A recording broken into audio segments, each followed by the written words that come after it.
begin?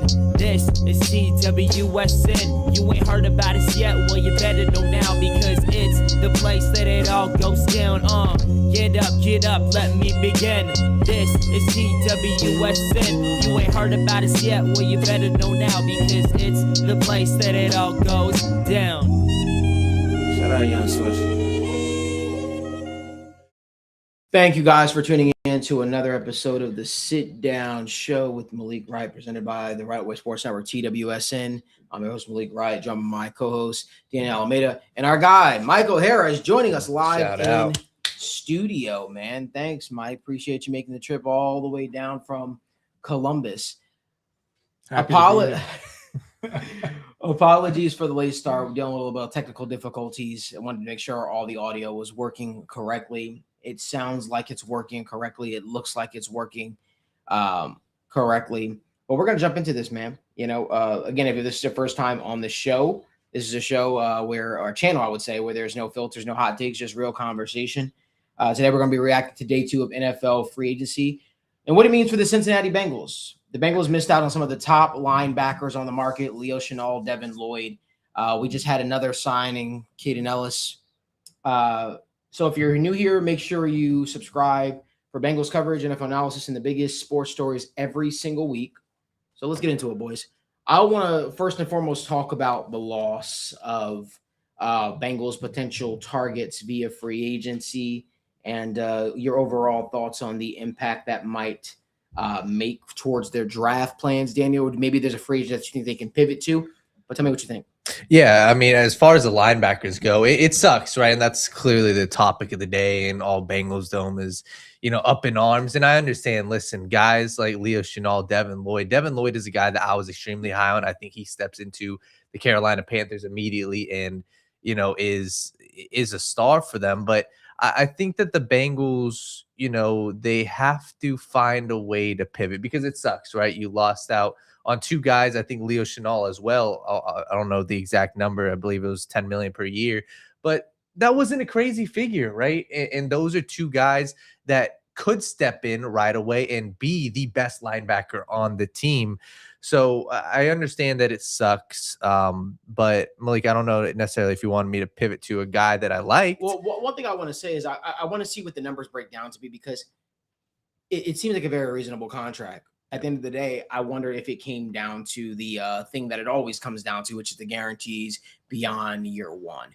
It just sucks because Leo Chenal, I had a clip ready to share. Leo Chenal was my ideal fit for the Bengals. He was a guy that I thought made a lot of sense. He did everything that Al Golden wanted to see in a linebacker, a guy that could play along the line. He could also rush the passer in spots. He also could drop back in coverage. He can cover your running backs out of that view, can cover your tight ends as needed. Leo Chenal was just a Swiss Army knife, and I felt like he was entering his prime. So the fact that they were not able to come to an agreement with him on it, that stinks. That's the part that stinks for me. Mike, what are your thoughts? Yeah, so just to fill you guys in, the numbers that are coming out right now, it was 8.25 a year for Chenal, which is, I think we can all agree, a very, very attainable number for the Bengals, given their current financial situation.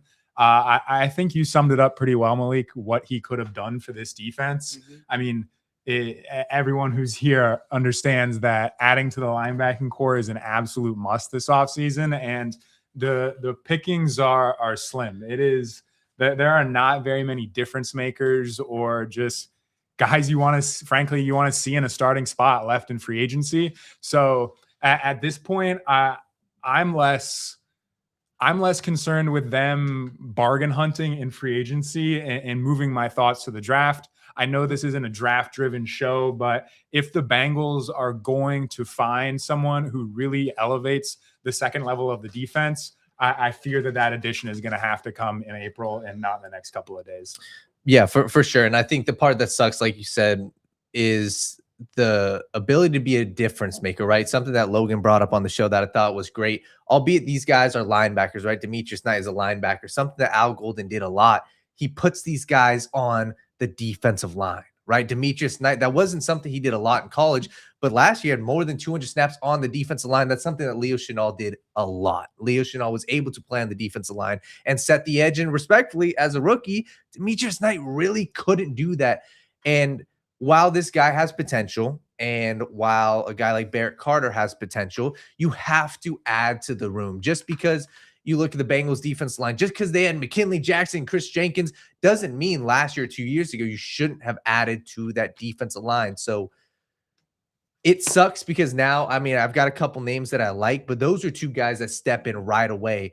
Leo Chenal and Devin Lloyd, and our immediate difference makers, our immediate, Devin Lloyd, captain of the defense, Leo Chenal, captain of the defense. Those guys are true difference makers. And like you said, the number was 8.5 per year for Leo Chenal. That definitely sucks. And the Washington Commanders got a good one. So yeah. But you said yeah. You like, so no, for sure. I didn't know if we want to dive into that. Yeah, a couple guys that I like. There's a couple veterans out there, and that's what I'm typically looking at. Bobby Okereke from the New York Giants is the name that's always, being floated around. This is a guy that was extremely productive. I mean, he was top 10 in tackles 2 years ago.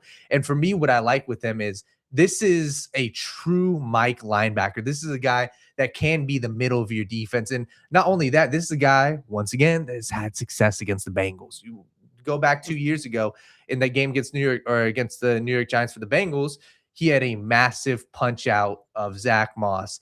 And that's one of the things I really like about his game. I went and rewatched him, something he does well. This dude is a ball hawk, right? We talked about a couple of years ago, the Bengals defense was opportunistic. They weren't the greatest defense, but they were opportunistic.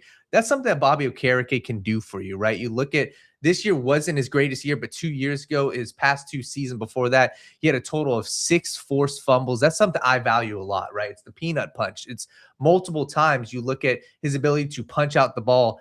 If I'm looking at a guy that's right now, you've got to be, one, a high-quality veteran, and 2, you have to be somewhat of a difference maker. And I think Bobby Okereke is a guy that I can envision you bring onto this team. Demetrius Knight can learn from him. Barrett Carter can learn from him. And it was more so with the Giants, a change of regime, right? Change of head coach, change of defensive coordinator, rather than Bobby Okereke just sucking the past 2 seasons. So he is a guy that I would probably be penciling in. I don't think he's going to cost that much, right? I would probably project no more than $5 million per year. So he's a name that I really do like. I'm happy that you brought him up, and I want to get Mike in here as well. There are a couple of linebackers I like, don't love, but I think the Bengals have to ask themselves a question inward, and one of those is, okay, what are you going for? Are you going for a veteran presence? Are you looking for a guy that's going to raise the floor, still young? Because if that's the case, those guys pretty much have flown off the board, guys like Quay Walker, right? Yep. Bobby Okereke is one. Dre Greenlaw is another guy to me that I could have some potential interest in. Only 28 years old, but he has dealt with a lot of injuries, right? It seems like he got pushed out of his spot in Denver because of the talent that got raised there. But to me, I look at it, man, there's not too many guys here from a veteran standpoint that you could really theoretically go after, right? You got Levante David still here, right?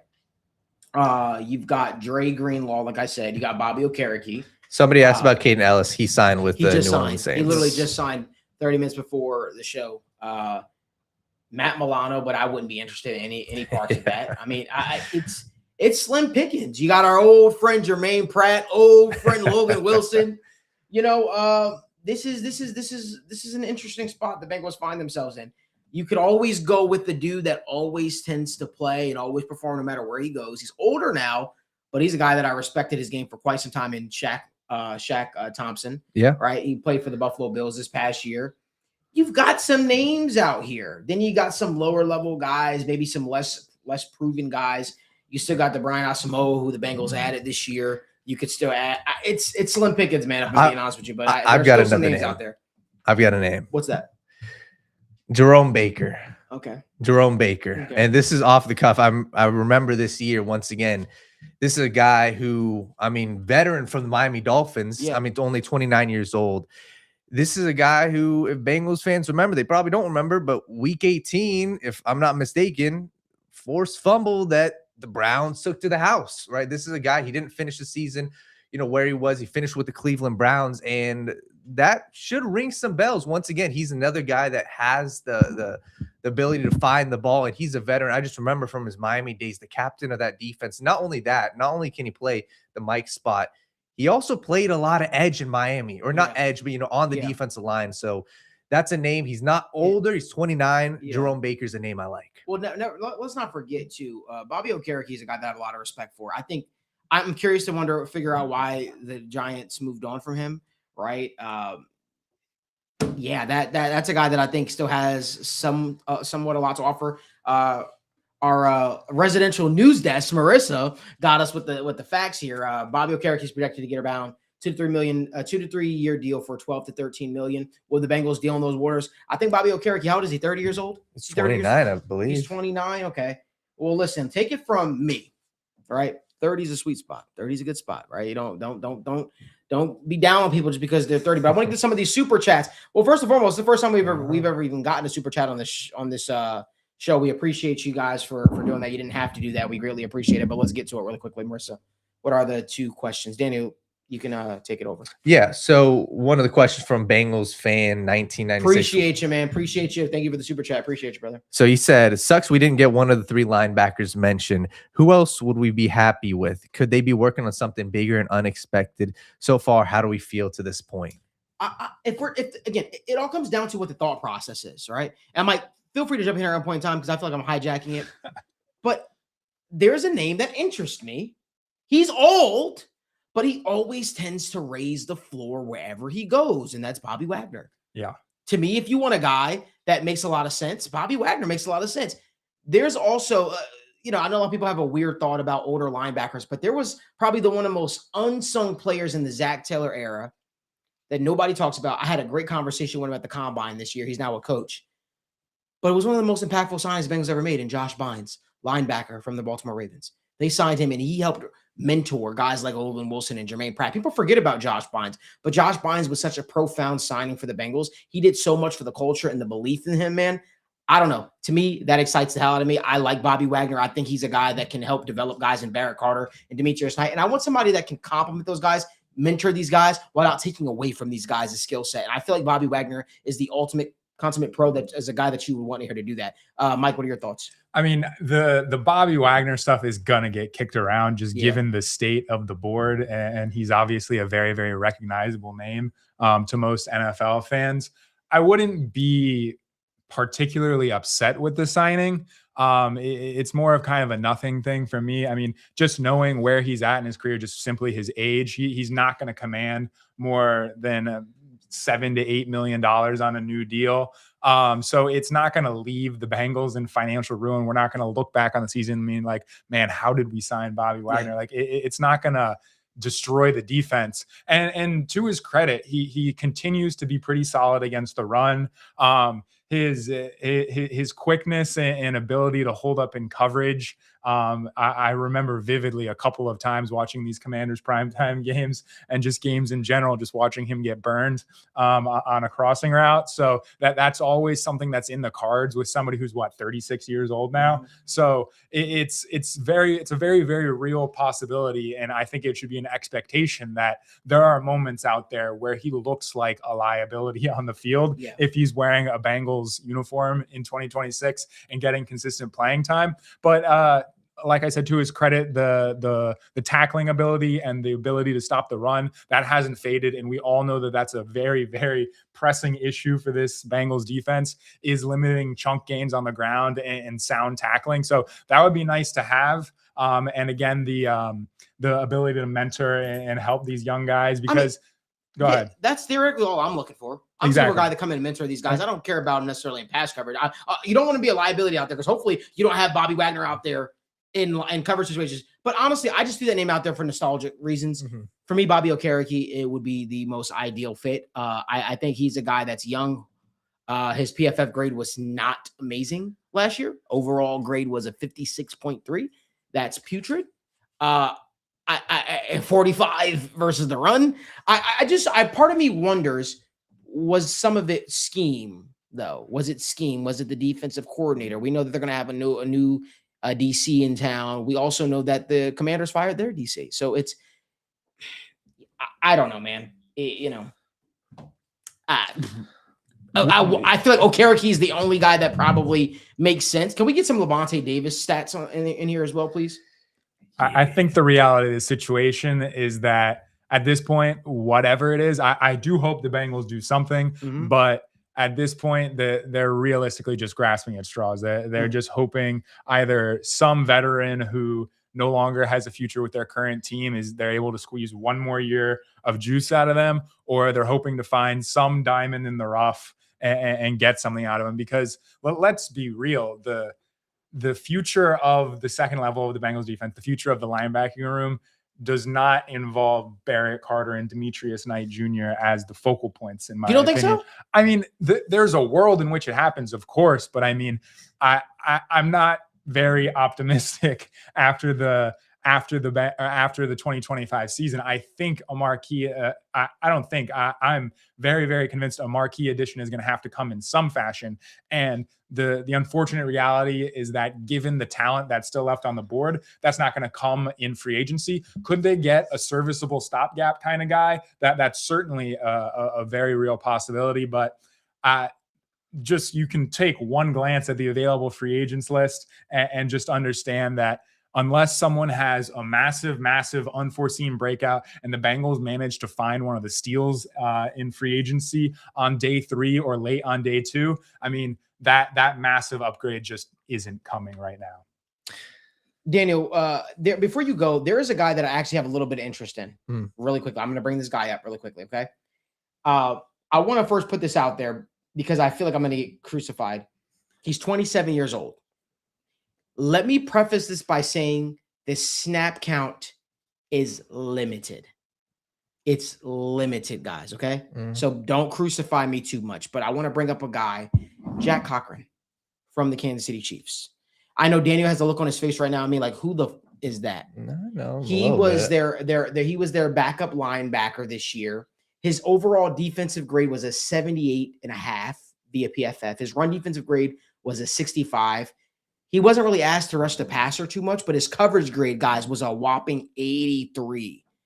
This is a guy that he's been used in various different ways. He was sort of a Swiss Army knife for the Kansas City Chiefs. Now, it would be a lot to ask that guy to come in and immediately, hey, get some real starter snaps, starter minutes. But I think that the early returns, right, I feel like you have to be hopeful a little bit of what you've seen in limited reps from him. I feel like every single year his numbers have just gotten better. This year being his highest. But let me know your thoughts on that, Daniel, since you said you know who he is a little bit. Yeah, I mean, to be honest, I don't think that, like, I'm not going to trash on him and say he can't be that. I just don't think that he's of the same level of Bobby Okereke, Jerome Baker, and you're going for a different mold there. And I like it. I think that it could work. Like I said, the biggest concern for me is, what is his role, right? If I'm looking for a linebacker right now, I'm personally looking for somebody that can come in and be more of a mentor, and not only a mentor, but a veteran. So I'm not going to say he can't do it. I just think that with that, you're playing a little bit more of the risky game is what I would say. Yeah. I want to get to the other super chat that we had really quickly. Please get that Daniel. Yeah, so the other super chat was from Misfit K85. We appreciate you. He said, so much, my man. Think about this. What if we do more 3 safety looks where Nick Cross signed, which the Nick Cross signing would definitely be great signing. So he's basically saying, instead of just targeting the linebackers, do more 3 safety looks. I don't hate the 3 safety look. We were having this conversation the other night, right, when we were talking about Nick Cross and how he was utilized. He was utilized in the slot. He did play deep safety. Obviously, I know people say the Lou effect and all that stuff like that. And with the Colts, and obviously this was a down year for him. And apparently Nick Cross is supposed to have this robust market. It hasn't really shaped up that way thus far. But I feel like Nick Cross could play a little slot for us, man. I feel like he could be that third safety / that guy that goes out there and covers these tight ends, a position that's really evaded the Bengals for quite some time. I love Nick Cross's tackling. I love his potential in coverage. I think that he probably put the skills together with a guy like Al Golden. I like him, but we got to also talk about Dre Greenlaw a little bit. But give me your thoughts on Nick Cross before we fully get into that, Daniel. Yeah, number one, this is a Bengals safety room. Respectfully, you got to add more. I don't think you can head into this NFL draft with it is as it currently is. So I agree. I think that it's definitely something that I personally like from a football mind. I like having the 3 safety look. I like having my safeties able to guard the tight end. And in my opinion, I sometimes trust safeties against tight ends a little bit more than linebackers, depending on your personnel. But for me, like the Nick Cross signing, I would absolutely love. And like I said, I think he's probably of that upper echelon of guys right now in the safety room and free agency. So I definitely like him. And I would definitely look to sign a free agent safety, not necessarily soon, but by the end of the week and definitely heading into the second wave. I want to ask Mike about this really quickly. Let's talk about Dre Greenlaw. I want to get your thoughts, what you're about to say. But Dre Greenlaw, for instance, this guy that was just released by the Denver Broncos. Again, I don't think he was released because of poor play. I think he was released more so because, again, cap situation, guys were really starting to step up, guys like Alex Singleton. But this guy that was rated the 16th linebacker at 88 eligible linebackers, according to PFF this year. He wasn't really asked to rush the passer too much, but he was asked to stop the run. His run defense grade was an 86. What is something that the Bengals had issue with stopping this year? The run. Yeah. His pass coverage grade leaves a little bit to want more. You want more, right? I'm talking about 64, right? He rated 24th out of 80 eligible linebackers. So again, I think Dre Greenlaw, being only 28 years old, I think he still offers you something. I think Dre Greenlaw can make a lot of sense. He's a guy that I think a couple of years ago, you take away the injuries, people are probably salivating over the opportunity to add that guy to the Bengals linebacker room. Again, we're just trying to find guys that could make a lot of sense. If we're talking about a Dre Greenlaw, we're talking about a potential Bobby Okereke. Give me Dre Greenlaw all day out of that floor, because to me, I don't think Dre Greenlaw takes away, again, from Barrett Carter and Demetrius. I'm going to push back on something you said too, Mike. I do think that Barrett Carter and Demetrius are not a part of the Bengals' future. I think the Bengals made those guys priority. I think the Bengals are really excited about them. I think the issue here is, though, they don't have a mentor in here to help raise the floor and get the most out of the guys. Also, you go out there and you sign a guy in Dre Greenlaw, and yes, he has been injury prone, but I also want to be careful about the injury prone label. His injuries have been freak at points of times. I'll say this. I think that Dre Greenlaw would also help you get the opportunity to maybe draft a guy in the draft without feeling like you need to reach, or maybe even draft a linebacker at 10, right? Or even early in the draft. To me, I don't know. That's just my thoughts. Danny, what are your thoughts a little bit? Well, I'm sorry. No, Mike. Mike was about to go. Mike, go ahead. Yeah, I just wanted to add something on Nick Cross. Sure. So the meta, if you will, these days is these versatile hybrid type of safeties who can do it all. And Nick Eamon-Wari was drawing a lot of praise and attention during the Seahawks Super Bowl run. He's kind of like the first guy. Him and Kyle Hamilton are the guys who come to mind when you think of that. It's clear that at a minimum, the Colts and Lou Anarumo viewed not necessarily Cross as that caliber of player, but someone who's capable of doing it. Yep. Whether Al Golden is open to regularly utilizing that kind of player remains to be seen. But at a minimum, I do think it would be nice to have someone of that skill set. Last year, we saw Nick Cross all over the field. He was lined up in the box at an astounding rate. In the slot, and I think he even had a few snaps on the outside, lined up as an outside corner. So it would be nice to have that. And one thing about Nick Cross is that he has always posted monster numbers in the tackles department, and that a lot of it does have to do with his alignment and how he's viewed all over or lined up all over the field. But he has also been a pretty sure tackler. If I'm not mistaken, his missed tackle rates have consistently been pretty low over the last couple of years. So, I mean, it sucks to say that the state of where the Bengals defense is, just having players who can execute the fundamentals and do it well. And what I'm referring to in that sense is simply tackling. Having players who can do it well is really just what I'm asking for. I feel like the bar is so incredibly low at that point, but that's just kind of where we're at. So I'm all in favor of someone signing Nick Cross. Like you mentioned, Malik, the fact that he's still sitting out there could kind of point to and attest to the NFL perhaps viewing him in a different light and a different manner than what some outsiders have been talking about in ahead of free agency. But at this point, kind of like Daniel said, that they need someone in the secondary, and not only the versatility, but the sure tackling are two factors that certainly make me intrigued. And one last thing on that too, just to put it out there, right? Here's the safety room for the Bengals: Brian Cook, Jordan Battle, Dejon Anthony, and PJ Jules. You got to add somebody. You have to, right? And if you don't, then you put yourself in a situation where you are going to have to draft a guy within the first 2 rounds. So I think that they are going to have to leave free agency with another addition, because especially at the safety position, we've seen these guys are getting at least 200 to 300 snaps a season. And I don't think that the Bengals have shown enough confidence in Jules or Dejon to say that those are the guys that will do it. But Andre Greenlaw, Malik, the point that you were making, I like it. And the reason why I like Dre Greenlaw is we were in the same position about a year ago when he entered free agency. I don't rate his time with the Broncos and the fact that they released him on him being terrible. This is a guy that played big-time snaps in big-time games. He played in the playoffs. He had a couple big-time plays against the Patriots in the conference championship. The reason why the Broncos didn't re-sign him is they like their other guys. Alex Singleton, they loved. They, had their guy Justin Chernod. They built him up through, the draft. And they went with their homebred guys versus a Dre Greenlaw who only played there for 1 year. So I don't think the fact that he was released is terrible. I like him. And once again, I have to go back and rewatch some more film to see how fully healthy he was. But when I watched that game against the Patriots, Malik, to be honest, that dude was a big-time player, and he played at least 30 snaps in every single playoff game. So they relied on him big time in the playoffs. Something I want to just touch on real quickly. So Nick Cross snaps in 2025, 102 snaps across the line, 551 in the box, 279 at free safety, 150 in slot, 29 at corner. This guy's a Swiss Army knife. He could be utilized all over. To be honest with you, I still feel uncomfortable where the Bengals sit at slot corner. I know some people are really high on Jalen Davis, and again, he's a guy that's been around the Bengals. He knows this team. He knows exactly how. I just personally think you can get more out of there. But I think what's more impressive is, Nick Cross's missed tackle rate, right? 11.7%, 10%, 11.4%, 16%. That was in 2022. That was his worst year, which was his first year. So I look at it, man, and I say, you know what?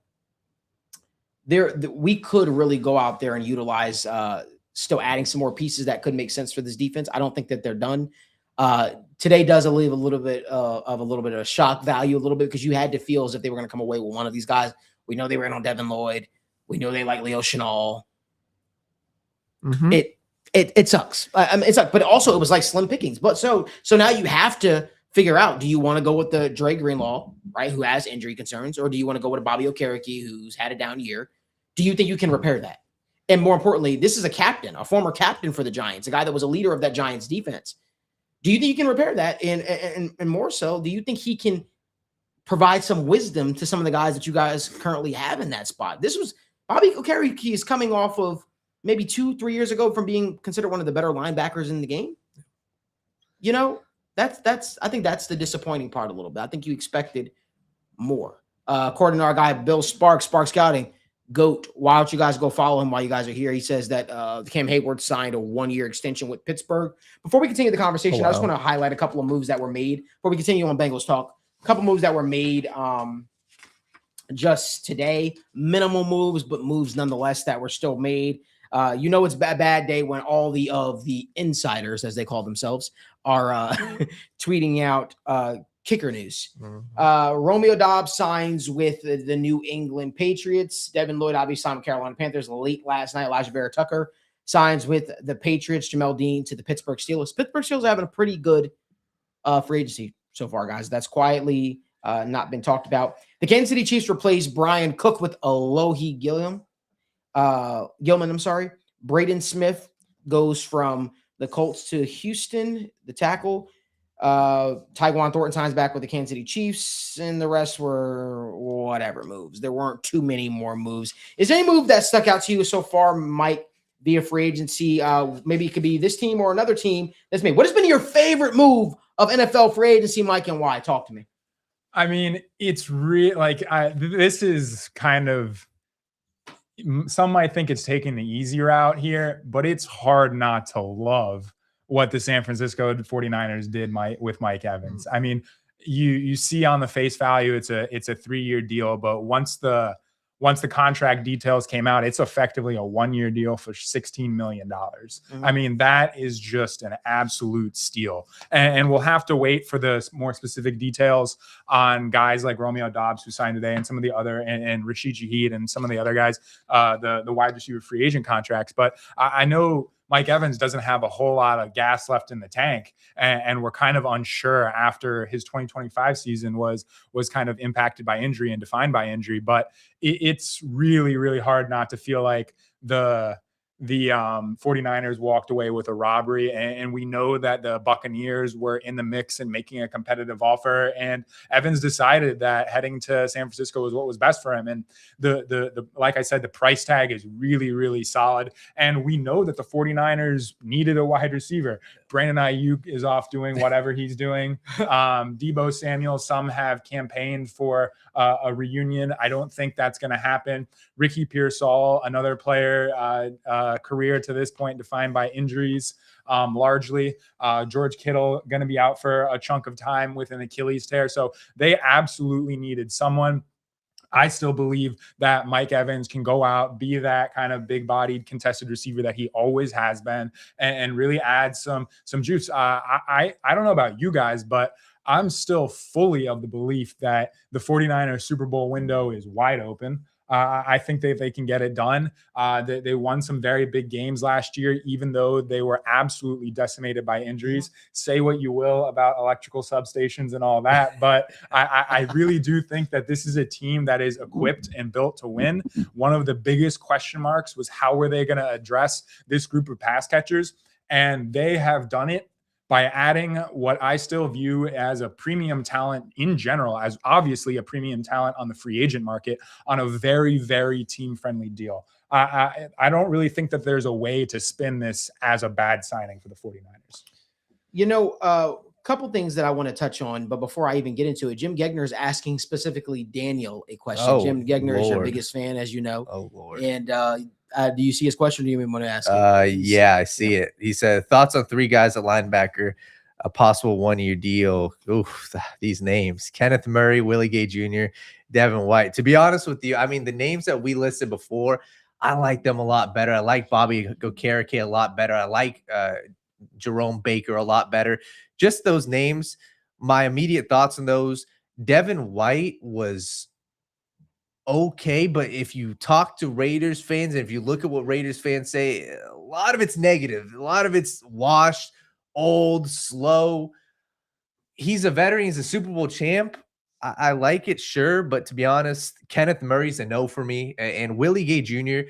is an interesting one. Once again, these 3 names I don't really love. Willie Gay Jr., for me, it would be holding on to what he had with Kansas City. He didn't play a whole lot this season, and the past 2 seasons he hasn't really been that effective. So out of those 3, I would probably take a shot on like Willie Gay Jr., but to be honest with you, none of those 3 move the needle at all for me. We had another super chat, right, Daniel? Yep. Other super chat, I believe, was from Patrick O'Hara, 50/50. We appreciate you. Thank you so much, my man. You didn't have to. Appreciate you. Said, how do we feel about trading up or back in the NFL draft? Oh, this is, I love draft conversation. What do You go. You go. I mean, I would always be fielding calls. I personally don't think I would be trading up. And I don't think the Cincinnati Bengals would in this situation. I would be fielding calls to potentially trade back. But at 10, it really depends, because you're not getting another premium pick like this. Top 10 is a very premium spot. It really depends on how the draft unfolds for me, right? This is a decision you can't make right now, in my opinion. The only trade I would consider right now is something we discussed, right? For a star like a Jalen Carter. But I don't see myself, I don't think it would be smart to move up 4 picks to go out and get Sonny Styles or go up and get Reuben Bain Jr. I think, if anything, you hope that a team is calling you. Maybe it's for Jeremiah Love. Maybe it's for one of these offensive tackles. And if that's the case, and if a team's saying, hey, move back 5 spots, we'll give you a 3rd rounder this year, then maybe entertain it. But for me personally, Mike, I don't know how you feel. I'm good off that, moving up right now. I think I fall pretty much in the same boat as you, Daniel. We always, not always, but regularly see teams on draft night get desperate. We all remember what the Falcons gave up to the Rams, and that netted them a top 15 pick in this year's draft, so they could go out and draft James Pierce Jr. at the end of the first round last year. Obviously, you got to keep the phones plugged in and open on draft night to see if just an absolute layup of an offer comes through like that. But I really think that the Bengals, and in my personal opinion, I think that they should be content sitting pat at number 10. In my eyes, I'm hesitant to say that there's that true difference-making talent that will be accessible to the Bengals if they move up just a couple of spots. There's no one that I've circled, and I'm like, man, the Bengals absolutely have to have that player. And I think that there are a number of solid options that could realistically be there for the Bengals. I mean, obviously there are a couple of players that'd be great to have, but they're all gonna go in the top 4 picks. And I just don't think who do you have in mind here, Malik? What did you just say? What you got? You just said that there's not a player in the draft that can be that we can move up to get for without just absolutely breaking the bank. I don't think that the Bengals should be giving up mass amounts of draft capital to move up a handful of slots to bring in a player this year. No. Do you not like defense? Like, let's get to the root cause of the problem. This is so everybody know. Michael O'Hara is TWSN's lead fantasy guy. He doesn't like defense. Okay, he doesn't. He loves offense. But still, how can you say that with a guy like Ruben Baines sitting out there, a difference maker, a guy that dominated the college football playoffs, a guy that when you talk to every single tackle who's coming out of the draft, hey, who was the hardest guy you went up against when you did play him? Ruben Baines. You turn on the college football playoffs. Look what he did. But listen, I'm a fan of not trading up. I get it. I don't think you should necessarily, but I'm saying if there is one player that you're like, Malik, you can trade up and without a doubt, you'd 100% get slam dunk without having to worry about the Saints, the Commanders, the Chiefs. Give me Ruben Baines. Simple as that. Man, it's an interesting conversation for me, though, personally. I just don't know if I'm trading a second rounder to go up and get Ruben Baines. A couple of things I want to say. Appreciate Josh Holland. You did not have to donate that $2. Appreciate the super chat. I want to get to our guy Jim Gegner. He asked me a question as well. Where's it at? Where'd it go? It says Malik. Where'd it go? Oh, I got it. You want to read it? I can't find it. It's the Grenard one, right? Yeah. Jim Gegner said, Malik, at this point, what about trading our second or third round pick to the Minnesota Vikings for Grenard, who was reportedly, on the trade block? That would have interested me before Boye Mafe. They really would have. Because I see the vision with Boye Mafe. There's only one guy I'm trading draft capital for right now, though. However, I did get some scoops on that situation there. It's a little bit fascinating. But Jalen Carter would be the guy that I'd be the most interested in acquiring. That would be the only guy that I'd consider trading draft assets, draft capital, because guess what? The draft is still beyond the 10th. All right.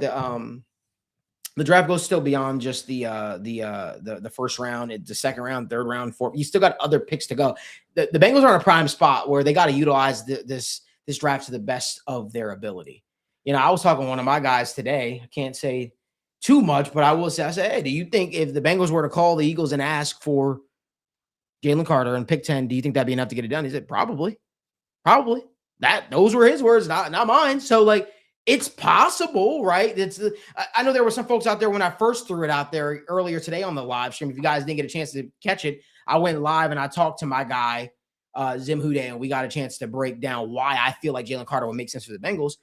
But I think there are some people that might be overvaluing how the Eagles might feel about Jalen Carter, and that's just something to keep in mind. But there was a question here for Mike by Crypt Keeper. I want to make sure we get to that, Daniel. Yeah, sorry, hold on. I'm seeing something. Apparently, the Max Crosby trade to the Ravens is off. Really? That's what I'm seeing. I don't know if people can check that. That's what people are saying. This is not I swear. That's what I'm seeing. Oh, yeah. Apparently, this is holy shit. Yeah. Wow, breaking news on the show. Wow. Hold on. Baltimore Ravens have backed out of our trade agreement for Max Crosby. We will have no further comment at this time. Baltimore said, bring me my picks. That's what Baltimore said there. Wow. What? Bengals do not use this as a means to jump into it. Wow. This is crazy. See, this is why you tune into the sit down. You never know what you might get. You never know what you might get. What are your initial reactions on that? Yo, I'm not even. I told you this wasn't Baltimore-like. This was not Baltimore-like. I told you. I'm low-key at a loss for words right now. I mean, wow. I think that immediately, I mean, so correct me if I'm wrong. So it sounds like the Ravens backed out. That's what it said. The Raiders should have said the Baltimore Ravens have backed out of our trade agreement for Max Crosby. It has to be either, I mean, obviously they could have got cold feet, which is possible, or it's the medicals. This is the important part to remember. No trade, no signing is official until the new league year, which is tomorrow at 4 p.m. None of this stuff is official, so all of this stuff could just be make-believe. Poof. Realistically, the Bengals could rescind their contract offer to Boye Mafe and give all the money to Trey Hendrickson and say, come on back to Cincinnati. But that ain't happening. Like, I'm just saying, realistically, these are things that could happen. This is crazy. This is absolutely crazy, man. Well, they need to trade Max Crosby. Well, he ain't going what back. What if their plan is to go after Trey Hendrickson? Who, the Ravens? The Ravens. Maybe Certainly they're could. saying, hey, we can get Trey Hendrickson for less than what we would have to extend Max Crosby for. Trey's been sitting out there. We have a Linderbaum off our hands and all this. Let's just bring in Trey Hendrickson. And then we get to say a big you to the Bengals 2 times a year. Maybe that's the thought process. Yeah, man. It's so strange. Mm-hmm. It's not very often that you see anything like this. I mean, I remember we talked a lot about it in the NBA, like with the Mark Williams thing a couple of years ago, but you don't see this very often in the NFL. Seems a little soft from the Ravens. I don't know, but there will undoubtedly be information about why and how this took place. I mean, all we can do at the moment is speculate, but I mean, I do think that there is some credence to the idea of them seeing how the edge market shook out in free agency, deciding that there was something out there. Trey Hendrickson is obviously the most logical choice, considering he's kind of the only literal all-pro caliber talent, maybe not at this point in his career. I think everyone in this room still has belief in that, but and then they get to keep 2 draft picks, of course. You keep the 14th pick in the 2026 draft, and wherever that shakes out to be next year, obviously the plan was hoping that would be somewhere around pick 32, but you never really know. So I will be very, very interested. I'll also be very interested to see how this plays a role on the Raiders cap sheet. Totally. I mean, I don't know off the top of my head what Crosby's 2026 cap hit was expected to be, but I mean, it's got to be probably somewhere floating around $30 million. I don't know how that deal was structured. And then they went out and spent quite literally hundreds of millions of dollars yesterday. So $35 million cap hit this season. Yeah. So obviously, like, there are ways that can be finagled and whatnot with a simple restructure and things. But I mean, they just handed out millions and millions of dollars in contracts, and now that they're about to take back one of the biggest contracts for an edge rusher in the NFL. So the fallout of this for over the next couple of days is going to be wild. Yeah. Holy crap. Yeah, I think immediately for me, the thing that comes to my mind is, well, what happens with them? Because Max Crosby's out here posting, everything and posting about the Ravens, and now he's right back in the same building. I don't think that this is a situation. I mean, we saw it, obviously, you look at the NBA, the whole Mark Williams situation, and you saw, obviously on a lower scale, but Dalton Knecht for the Lakers, who thought he was getting traded. He's requested a trade. Max can't play for them this year.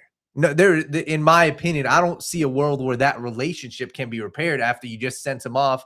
So now my mind goes to, who could potentially trade for him and at what price? It's definitely a bargain now. No team is paying, after that just happened, 2 first-round picks. So now I'm looking at the teams, whether it's the Cowboys or teams that got cap space.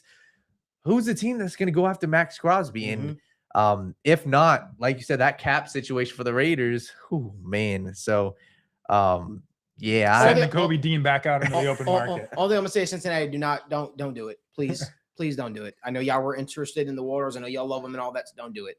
Please, for the sake of God, for the sake of, please don't do it. Please don't do it. Please don't do it. Please don't do it. That's my only request. Do not you got Boye Mafe. Life's good. Life's great. Cool. Let's not get crazy now. Let's not get crazy now. But this is wild. This is wild. It's not what wow. Do you know what this does too? This creates bad relations between those two teams too. The Raiders are not doing a trade with the Ravens for the foreseeable future.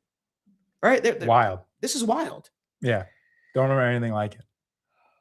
I mean, at least of this magnitude. I mean, how often are we seeing guys go for 2 first-rounders and then it just falls through? Well, it would have been official in less than 24 hours. New league years tomorrow at 4 Eastern. So 20 hours to the deadline and it just all dissolves. I mean, it's absolutely wild. Yeah. Nah, I'm good. Somebody said, why don't you want Crosby? I mean, I just feel like you're kind of in a similar situation as Trey Hendrickson. You're dealing with a guy who has injuries, who hasn't finished the last 2 seasons, albeit some of it had to be the Raiders' fault. But on top of that, I just feel like your biggest issue is the interior of that defensive line. And if I have to give up the 10th overall pick or another pick to acquire a talent like my Max Crosby, I'm personally not doing it because I said it on the show earlier today. You don't know who you have in Shamar Stewart and Miles Murphy until you get an interior guy in here that can consistently wreak havoc. To me, do what most of the league is trying to do. They're trying to go out there. They're trying to get a dominant presence in the interior of the defensive line because guess what? A quarterback can evade the right side. A quarterback can evade the left side. He can step up in the pocket, do so many different things. That's why sometimes Myles Garrett gets taken out of games or sometimes TJ Watt. Trey Hendrickson, all these other guys, Michael Parsons, get taken out of games. But you can't really do anything from a dominant guy who's rushing the passer up the middle. Well, what's the answer there? What do you do? There's nothing you can do. You better have a good running back that can pass block and pass. You better get a good running back that's good in pass protection because there's really no answer for that. You're going to allocate another guard coming there helping them. Well, now you're giving your defensive end on a one-on-one, a one-on-one situation. To me, it's much difficult to deal with a guy who is dominant on the interior of your defensive line versus an edge rusher. And so for me, it just makes a lot of sense. And I feel like it's an area that has plagued the Bengals. The Bengals have allocated a lot of resources to it. But let's get to our other super chat, Daniel. Yeah. So our other super chat, I believe, if I'm looking from Josh Holland, I saw, and then one more. I'm trying to find where the super chat is. Who was it from? Andrew Torres. We appreciate. I don't think we got a question from him, but Andrew Torres, we appreciate you for sending in a super chat. So, I see it now. Do the Cowboys now pull out of trading for Rashawn Gary? And that one is from Andrew Torres. Oh, okay. That would make sense if they were to trade for Max Crosby. But I think the biggest thing for me, I think every team is going to be on pause right now. I don't think a team like the Cowboys is going to do that because if the Ravens were to pull out of this, there's got to be something wrong. There has to be either that or they got cold feet. And I just think that it's probably going to end up being the physical. And that's another thing to the point of potentially the Bengals trading for Max Crosby. You just went and allocated a lot of money to Boye Mafe.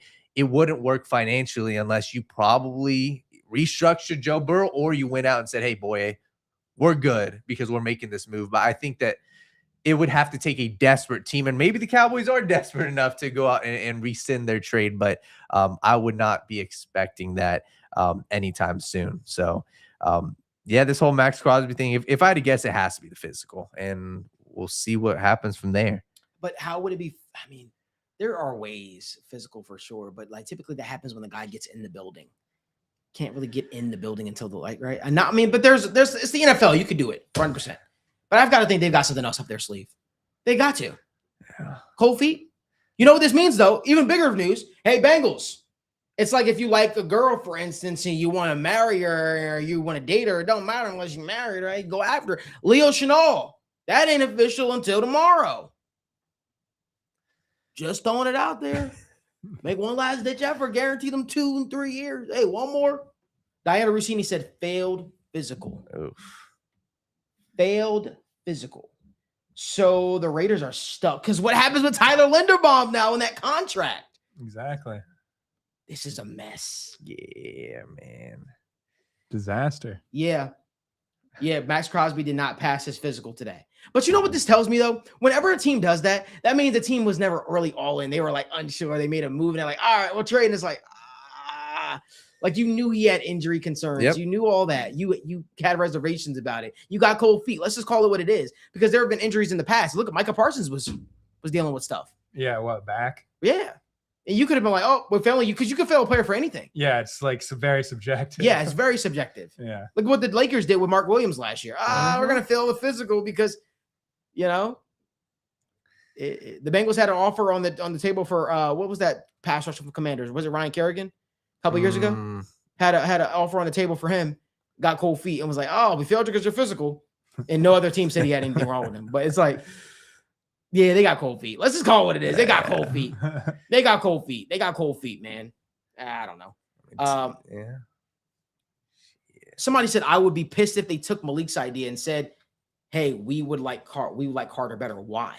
He's 24 years old. He's top 5 at his position. He might be saying the Ravens. Yeah, if the Ravens went and got yeah. I don't know. If they did that, I'd be highly upset. I'd be highly upset. Keep Jalen Carter out of our division, because I literally gave that suggestion on the show earlier. I was like, with all the question marks with Justin Madubuike, why would you not go after Jalen Carter? Yeah. I don't like that though.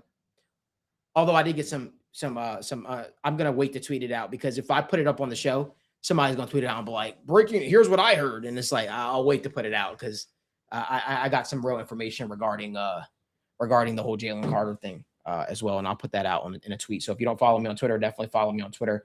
Man, this is crazy. So questions I want to ask, this is nuts. This is crazy. This all is this is happening right now. I'm glad something like this happened though. Yeah. Do we have any more questions that we have to get to more before I pose my okay. I just want to get to this real quick. So with the Bengals moves that they made right now, assuming Brian Cook or Boye Mafe aren't going to pull out, or the Bengals aren't going to pull out, do you think right now the Bengals defense, as it's currently constructed, obviously you still have some other needs you can do, but do you guys think that this Bengals defense is good enough to compete in the AFC right now? I'll talk about the AFC because I think you got to set your sights high, or even the AFC North. Do you think their defense is good enough right now to compete in the AFC as it currently stands? No. I'm pretty frightened. No. Okay. I'm pretty frightened. I know that there are some, we all know that the backbone of the defense and where we're really going to make a difference is up front and generating pressure and plugging holes against the run. Luckily, there are some other teams in the AFC North with serious questions along their offensive lines in the Ravens and the Browns. So that can work in the Bengals' favor in terms of obviously 6 divisional games over the course of the year. But in terms of holding up against the premier offenses of the AFC, no, I remain quite frightened about how things are going to look. I mean, everyone understands that the Mafe signing is an upside-based bet. We're hoping that kind of some of the under-the-hood numbers point to a player whose best days are ahead of them. Everyone seems to be very much on board with the Brian Cook signing. Not very many people who aren't fans of that obviously needed a safety in some capacity. So they're patching things up. But this defense is quite clearly in need of Pro Bowl caliber talents. Not exactly sure where those are coming from at the moment. Yeah, I think for me, 2 good moves. I like Boye, I like Brian Cook, but you are going to have to rely on a couple of these back end guys to make big time, plays and play big time roles. I think when you look at all these great teams in the NFL, you can look at the Broncos, hell, you can even look at the Seahawks and even the Patriots. A lot of these have at least 1 to 2 starters that are playing 50 to 60 snaps that are patchwork guys. So that's what I'm waiting to see. I'm waiting to see a couple of those guys, because as it currently stands, you can't be confident with this, right? Let's say, knock on wood, Jordan Battle goes down. Dejon Anthony, respectfully, is as a starting caliber player, I'm good. Same thing with the linebacking core. If Demetrius Knight goes down, that means you have to rely on who? Obviously, you got Oren Burks and Barrett Carter. Not good enough. Same thing, cornerbacks. You got DJ, Dax, and Jalen Davis. But as we know, cornerback is arguably the most injury-prone spot. If Dax goes down, who you got? Nobody else on the roster. So for me, that's what I'm waiting to see. And obviously, when you talk about pure star talent, I don't think you're getting that. And the only way you can get that is Jalen Carter, or we wait till the draft, because I'm also fairly confident this is going to be a defense-heavy draft, which is why you have to fill these holes. So for me, I'm not too concerned yet because there's still time. But you are going to put a lot of pressure on these guys in the draft to produce, as well as your young guys like Shamar Stewart. So a text from one NFL insider says Baltimore is going to sign Trey Hendrickson. Watch. He said he just got that text from a general manager. So, it's kind of crazy. That's the only logical thing I could get from this. You know what I mean? That's what makes sense to me. I want to get to another question from our guy, Jim. I thought Jim asked another question here. Hey, you see that question here? Jim Gegner. Let me look for our guy. We appreciate you. And by the way, one more name. I don't believe his health. And guess what? If the Ravens are failing his health, the Bengals are going to fail his health too. I can assure you that. But, sorry, I didn't know if you want me to read the question. Jim Gegner said, Malik, one more name, and I can't believe we're at this stage, but does Von Miller have anything left for one more year? That brother begging to be on the team. That brother said, I'll play anywhere. He just want another NFL check. I get it. Hey, listen, Von Miller had a great career, but I'm not interested. One name I'll say, and once again, this guy's probably gonna make too much money, but I thought he played very good last year. Joey Bosa. He's probably gonna ask for too much, and maybe he goes plays with his brother in San Francisco. But he was a guy. He was a home run get for Buffalo last year, and he wasn't a full-on starter. But we're talking about a guy who could truly set the edge, and he was a difference maker. He was a guy. He forced fumbles. He got to the passer, and there was just a lot of concern, right? Injury concerns. But if we're talking about pass rusher, if you're talking about adding another edge, he's probably the guy that I would say veteran-wise, I would really entertain, because I think he can come in and really dominate, but I don't think he would take a $4 million contract. I think he's going to be looking, last year you got $12 million. He's probably looking 8 to 10. That might be too much for the Bengals right now. Yeah. Mike, you got any thoughts? I hope we're not at a point where we have to sign Von Miller. I mean, like there's something there. There's something there. I mean, the talent isn't fully gone with the age just yet. I mean, he was productive last year, but I mean, he's just not a guy that you can get onto the field very often anymore, just given his limitations to be an all-around player. I mean, what did he finish? He was one of the Commanders' sack leaders, which I really think speaks more to the state of the Commanders' defense in 2025 than Von Miller as a talent. But I mean, I guess if that's what it comes down to, but I would rather just open up opportunities for some of these other guys that we've drafted in recent years, as well as Boye and Mafe to just get playing time. You know what's crazy to me, man? I'm sitting here thinking about this, man. Somebody said, oh damn, I lost my train of thought, man. I don't know, man. Oh, sorry. Give me a second. Hey, you're good. So I'll read this.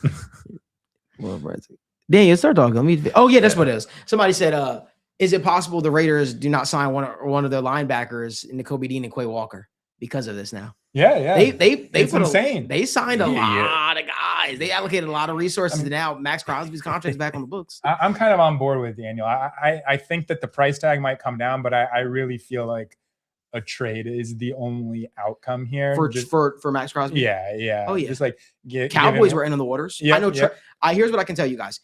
The Cowboys made a very, very strong offer to Trey Hendrickson today.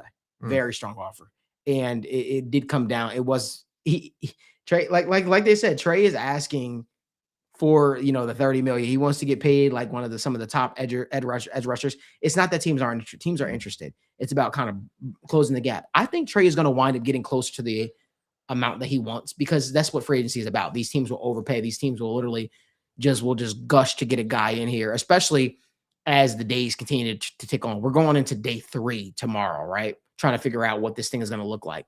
Buffalo Bills are in on Trey Hendrickson, but name of edge rusher, they're not in on. It's just, I'm just being honest. Like that's a shameful team when it comes to the edge rusher position.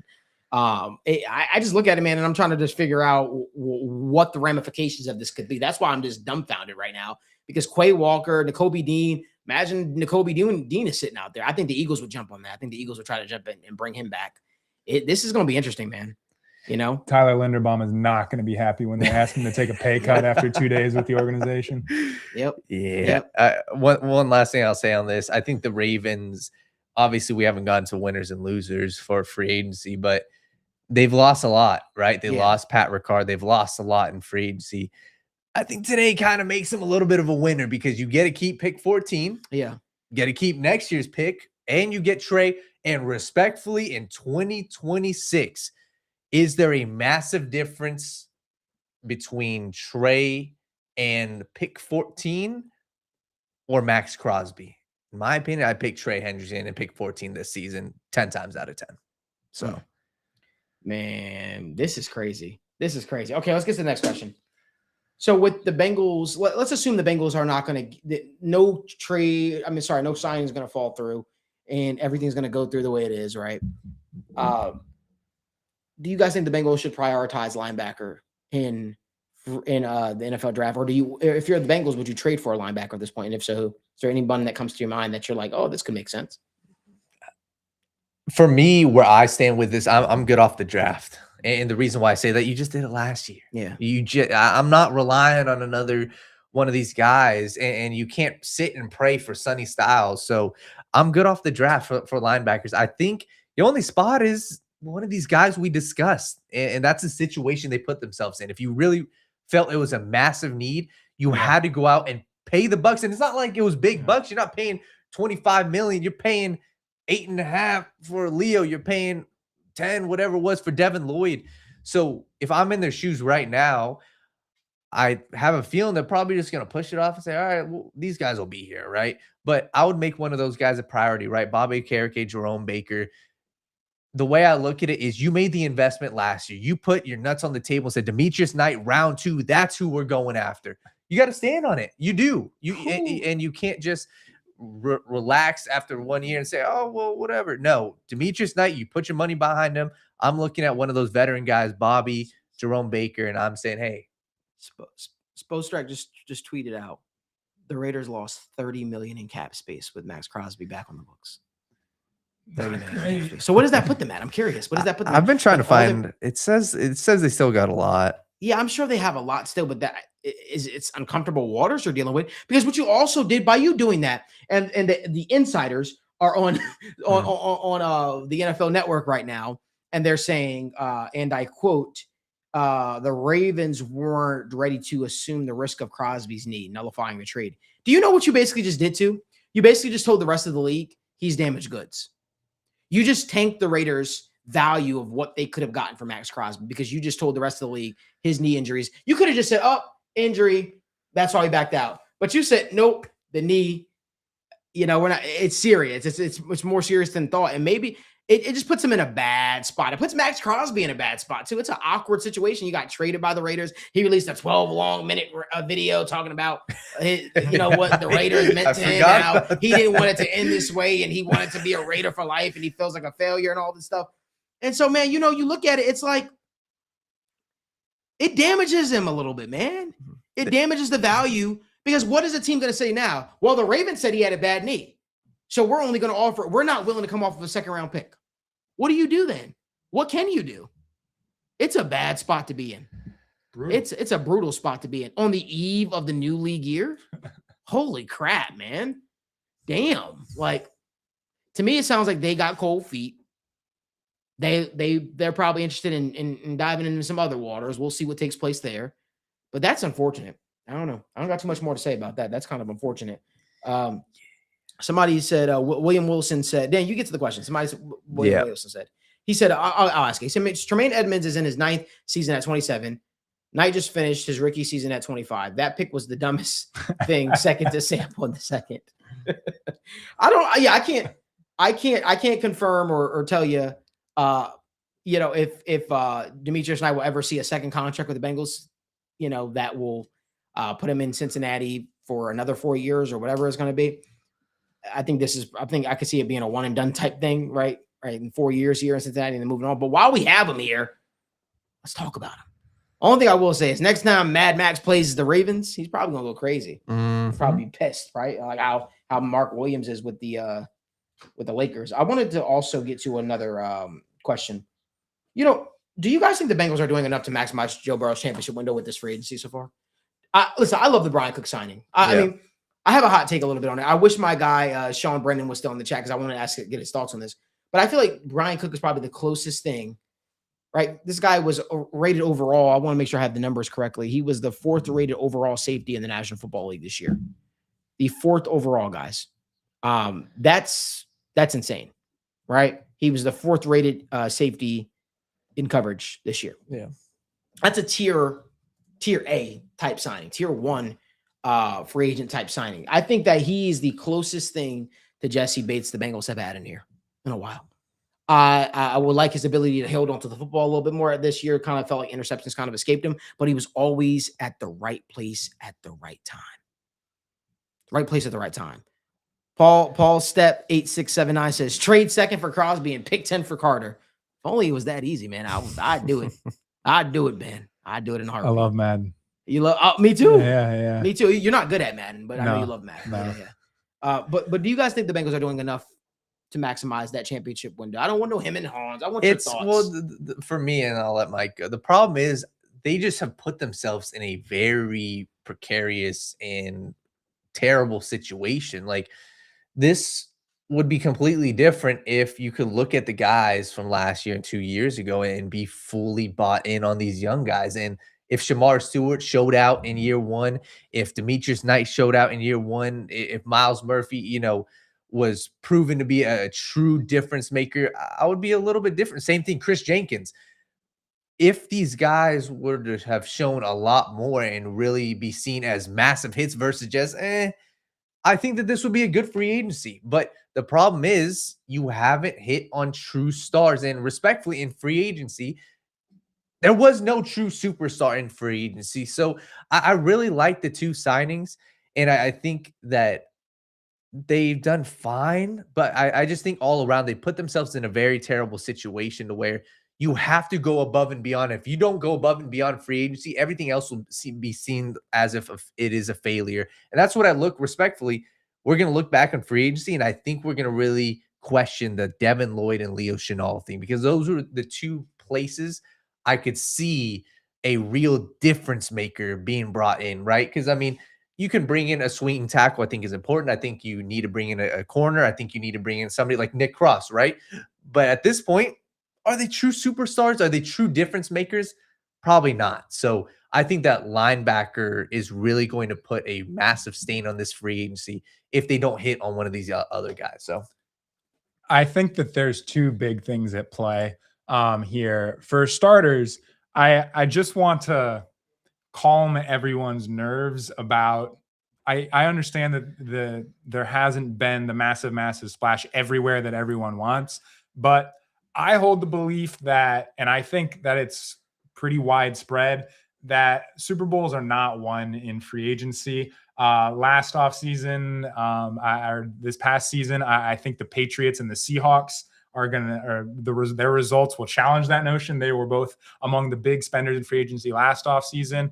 I tend to believe that's more of an outlier and one-off kind of thing. You use free agency to plug holes, not find foundational players.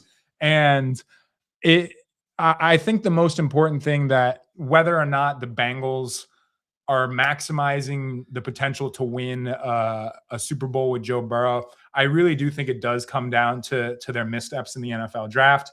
Is there time to make up for those and right their wrongs? Absolutely. Burrow isn't even 30 years old yet. There is going to be plenty of time for Joe Burrow to get something done. But the way they right the ship is by putting together a couple of devastating draft classes. I remember seeing something come across my feed today just about how impressive the Ravens 2022 draft class was. All of them, basically all of them, have gotten paid in some capacity, either by the Ravens or elsewhere. And I think that's just one example and just a testament to how just how successful teams are built. I know the Ravens have come up short in the playoffs. It's debatable as to why, but I think we can all agree that at a minimum on paper and at a minimum in the regular season, after that 2022 draft class really kind of found its stride, the Ravens were a devastating team. They were trouncing teams on offense and just stifling them on defense. So I really think there are reasons to be frustrated.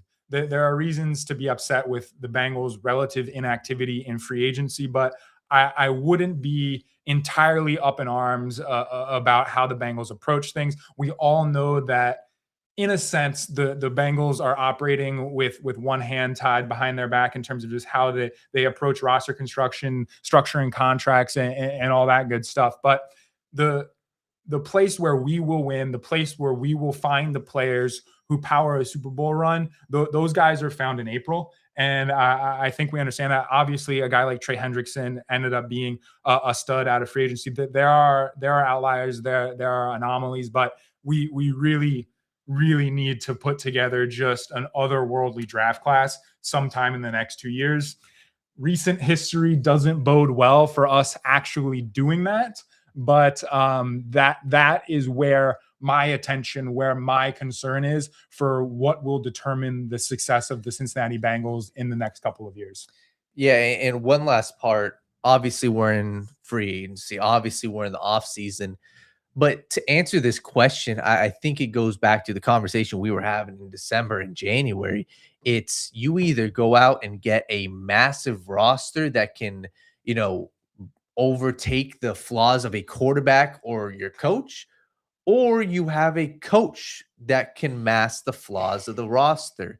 That's where I'm concerned, right? Because we look at this and we look at the guys you said put together a masterful draft class.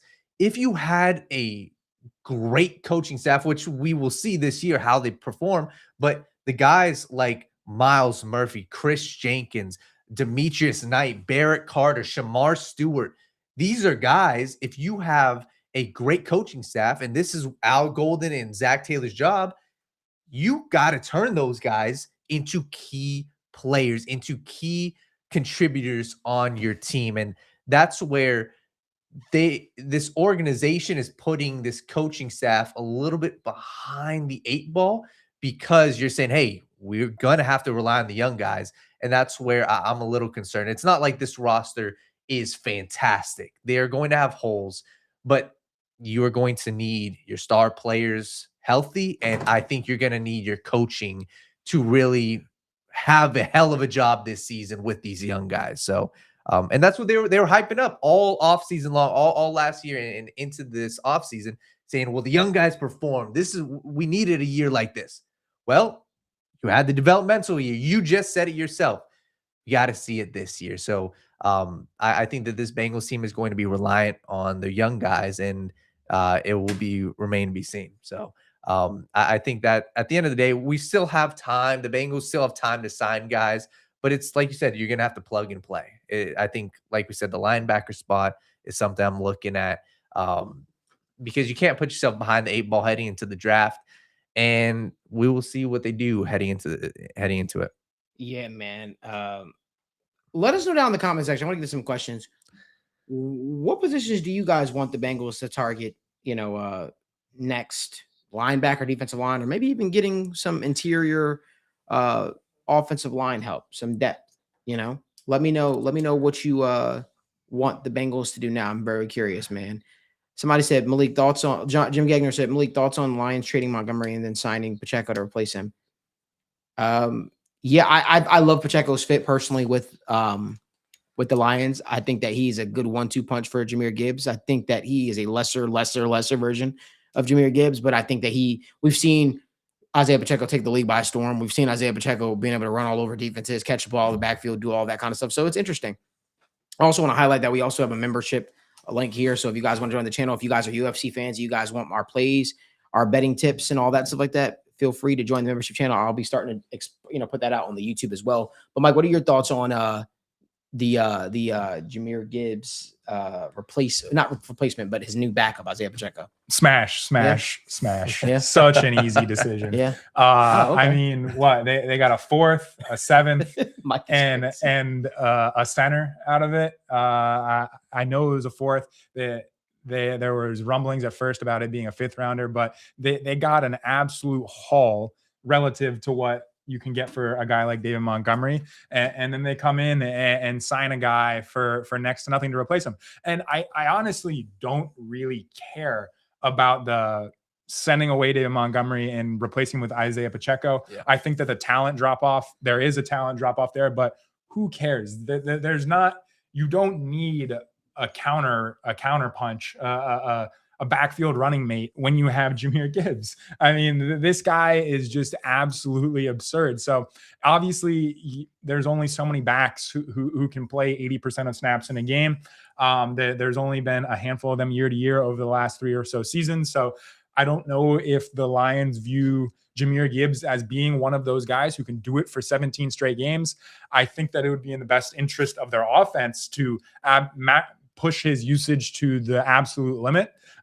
So I think that this is a massive win for the Lions. David Montgomery is a quality player, but they maximized his value on the trading block and then found a guy who can complement Jahmyr Gibbs, even though they, frankly, in my eyes, don't really need one. They can send him out there with anyone else as his RB2 and their offense will be humming.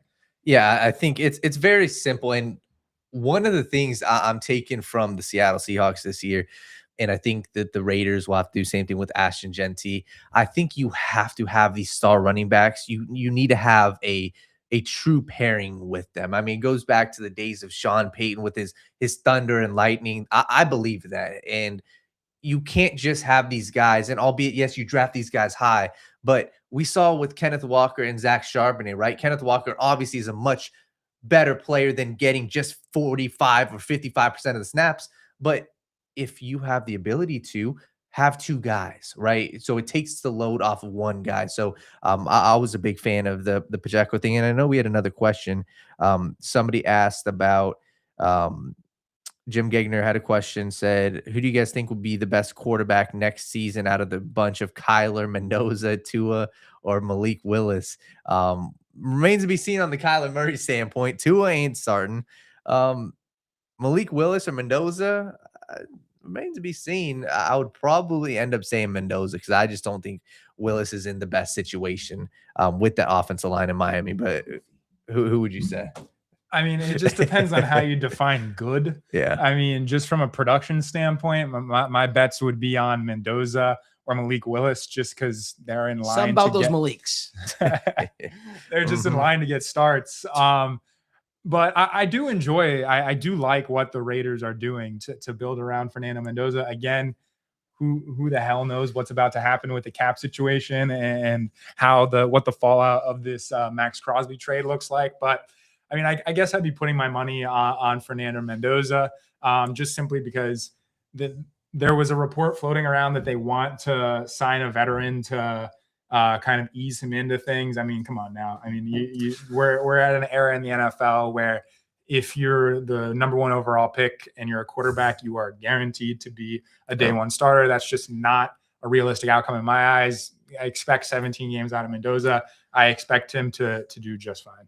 Yeah, we had a couple other questions. Daryl Wynn and I believe Paul Stepp 8679 both had questions about the wide receiver 3 spot. They said, how do you feel about picking up Stephon Diggs as a cheap wide receiver 3 option? For me, I'll just start this off with the wide receiver 3, and then you can talk about Diggs if you want. But wide receiver 3, I would be entertaining it. Maybe not necessarily in free agency. I know you got Andre Yoshivas. Mike Gesicki can obviously play that wide receiver 3 role in certain alignments, but I would be looking in the draft. I think that you've had success in the draft, obviously T. Higgins, but I would be looking, day 3 is a spot where you can get productive guys. I mean, there are guys who led college football in receptions. You can get elite players, and I don't think wide receiver 3 is a very taxing role with Jamar and T. Higgins. So for me, I don't know if I would spend the bread on Stephon Diggs. I don't know if I would entertain Stephon Diggs because of his mentality. And I think he would want to come in and be treated as a wide receiver 1 or wide receiver 2. I don't know if Diggs is the route I would go. I would probably entertain the draft. But yeah, 1000%. I mean, you don't, when you have Jamar Chase and you have T. Higgins and you have the most expensive wide receiver room in the league, you don't supplement it with a free agent signing. Really, you go add someone through the draft, someone who's only going to cost a few $1 million across the entirety of a rookie contract. That's how you build things there, given the talent that they have. So, I mean, I was shocked, kind of just reviewing things in the wake of the season, that Diggs had a 1,000-yard campaign. He just simply wasn't on the field that much. He was obviously incredibly productive and efficient when he was out there, but Diggs will land somewhere, but he won't command a lot of money. But really, there's just no reason for the Bengals to consider it. I do think the draft is really the only, and it's understandable why people have questions about the wide receiver 3 spot, but I think the draft is really the only reasonable way to go about that. Man, listen, you guys already know this is day 2 of NFL Free Agency Frenzy. Guess what? We'll be back here tomorrow, same time, 7 p.m., unless more news happens before. This morning's live. We went live this morning as well. If you didn't get a chance to check it out, we discuss why I feel the Bengals should use pick 10 and trade for Jalen Carter. I feel even stronger about that right now. But before I even get to that, I want to leave the audience with one last thing. I want to put a poll up really quickly. I want to get opinions. I want to know where people stand with this. Would you be more in favor of the Bengals trading for Max Crosby, or would you be in more favor of the Cincinnati Bengals trading for Jalen Carter? In light of the new situation, Raiders fans don't seem too happy about having Max Crosby back either right now. I'd be pissed. Or those picks. So let us know down in the comment section via that poll. Who would you rather have? Would you rather have Jalen Carter? Or would you rather have Max Crosby? I think this is fun debate. Fun conversation to have. Because, why not? This is the NFL offseason. And guess what? You know what? If the Bengals want to improve their football team, I'm a proponent of Jalen Carter. I think Jalen Carter makes this football team a whole lot better, a hell of a lot better immediately. But I want us to put that poll up. We'll probably put the poll up even after the show and discuss it. What did I miss? What happened? No, Bam Adebayo, NBA. Oh, 43 points already in 19 minutes? In a half. That's insane. It's crazy. Are they up? Are they winning? I don't know. Okay, it's that's crazy. cares? Bam Adebayo, 43 and a half. He's probably going to get Kobe 50. 81. That's Yeah. Anyway, thank y'all so much. We appreciate y'all. Remember, there's only one way you should be getting home from work, enjoying football conversation, having your dinner, and that is the right way. Somebody said Logan Hall to the Texans. confirmed. Pretty good. I don't know. I have no idea. I'm just saying. It's a good one. Yeah. Fowler. But man, we greatly appreciate y'all, man. We greatly appreciate y'all. We see you guys here tomorrow. We hope that you guys enjoyed day 2 of NFL Free Agency. We'll be back tomorrow for day 3 of NFL Free Agency Frenzy, and we hope that you guys keep it locked with us as we break down all the latest, greatest news, Bengals and NFL related and all. We appreciate you guys so much. We'll see you guys tomorrow. This is